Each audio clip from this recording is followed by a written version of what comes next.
মারগ্রামে ট্রাক্টরের সঙ্গে মোটর বাইকের সংঘর্ষে পথ দুর্ঘটনায় প্রাণ হারালেন এক ব্যক্তি। আজ সকাল 10:30 নাগাদ মারগ্রাম এলাকার খানকা শরীফের সংলগ্ন রাস্তায় ট্রাক্টরের সঙ্গে বাইকের মুখোমুখি সংঘর্ষে ঘটনাস্থলে মৃত্যু হয় ওই ব্যক্তির।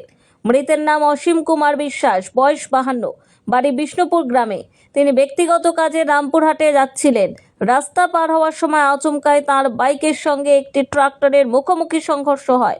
সংঘর্ষ এতটাই তীব্র ছিল যে ঘটনাস্থলে লুটিয়ে পড়েন অসীমবাবু। খবর পেয়ে পুলিশ ঘটনাস্থলে পৌঁছে মৃতদেহ উদ্ধার করে রামপুরহাট মেডিকেল কলেজ ও হাসপাতালে পাঠায়। এই দুর্ঘটনায় শোকের ছায়া নেমে এসেছে অসীমবাবুর পরিবার ও এলাকায়। ঘটনার তদন্ত শুরু করেছে পুলিশ। ট্রাক্টর চালক পলাতক রয়েছে বলেই জানা গেছে। পুলিশের তরফে তার খোঁজে তল্লাশি চলছে। এদেরই আসছিল, পিছন থেকে কোনো একটা ট্রাক্টর ধাক্কা মারে, সেটা আমি জানি না যে কিভাবে মারে, সেটা আমি কিছুই জানি না। আমি বাজার করছি, হঠাৎ সংবাদ এলো একটা আননোন নাম্বার থেকে যে আপনার ভাই অ্যাক্সিডেন্ট হয়েছে। আমি সঙ্গে সঙ্গে থানা ছুটে আসি, থানা নয়, আমি হসপিটাল ছুটে আসি। হসপিটালে এসে দেখি আমার ভাই নাই, শেষ হয়ে গেছে। তারপর সেটা যেটা দেখলাম, তার মাথার যে হেলমেট ছিল, সেই হেলমেট ভেঙে তার মাথায় ঢুকে গেছে এবং তার ফলে ইন্টারনাল হ্যামারেজ হয়ে মারা গেছে। কখন হয়েছে ঘটনাটা? সেটা একবারে অ্যাকচুয়াল টাইম হয়তো না বললেও আমি ওখানকার সিসিটিভি ফুটেজ অনুযায়ী দেখলাম 9:35 থেকে 9:15, 9:40 হবে, সেই সময় হয়েছে। এটা কি নাম যে মারা গেছে? ভাইয়ের নাম অসীম কুমার বিশ্বাস, বয়স কত? বয়স 52, কোথায় বাড়ি, কোথায়? বাড়ি বিষ্ণুপুর। আপনাদের কি কারো প্রতি অভিযোগ বা কি কোথাও মনে হচ্ছে চক্রান্ত? অভিযোগ বলতে একটা, আমি প্রথমে ভেবেছিলাম অ্যাক্সিডেন্ট, কিন্তু আমি যখন দেখলাম তার, যখন আমি অ্যাক্সিডেন্ট হিস্ট্রি শুনলাম, আমি বললাম অ্যাক্সিডেন্ট নয়, এটা কিন্তু মার্ডার।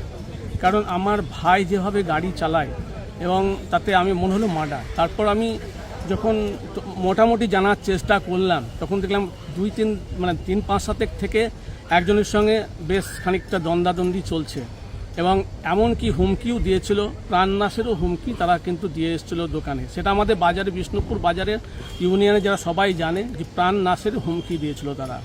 আমি সেই থেকে আজকে পুলিশের দ্বারস্থ হলাম যেন শুধু আইডেন্টিফাই করা হয় এটা কি মার্ডার না এটা অ্যাক্সিডেন্ট।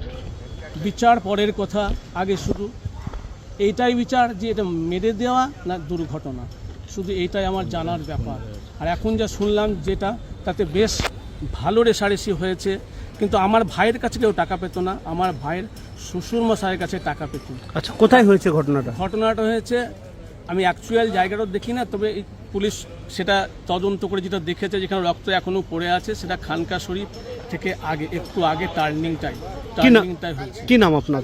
আমার নাম অঞ্জন কুমার বিশ্বাস। কে হচ্ছেন আপনি? আমার নিজের ভাই। শুনবে বাংলা, এবার বীরভূমের কথা শুনবে বাংলা।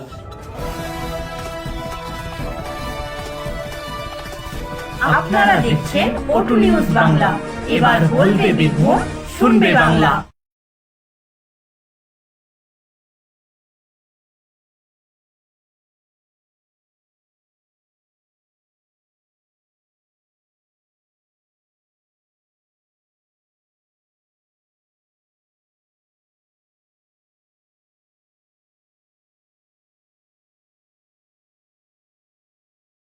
বন্ধুদের সঙ্গে হ্যাং আউট করতে চান? কাজের অবসরে একটু কফি বা পিৎজা ব্রেক নেবেন ভাবছেন?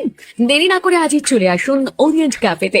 আমাদের এই ক্যাফেতে আপনারা খুব কম দামে dry fruit shake, chocolate shake, mojito, mocktail, falooda, ওভিল milk, pizza, sandwich, pasta, burger, বিভিন্ন ধরনের চাইনিজ আইটেম যেমন fried rice, chicken fry, chilli chicken, chicken Manchurian, garlic chicken, chowmein এবং আরো অনেক ধরনের সুস্বাদু আইটেম পেয়ে যাবেন। তাই দেরি না করে আজই চলে আসুন ওরিয়েন্ট ক্যাফেতে। আমাদের ঠিকানা near by exchange office and more market, opposite Bharsana মোড়, রামপুরহাট, বীরভূম।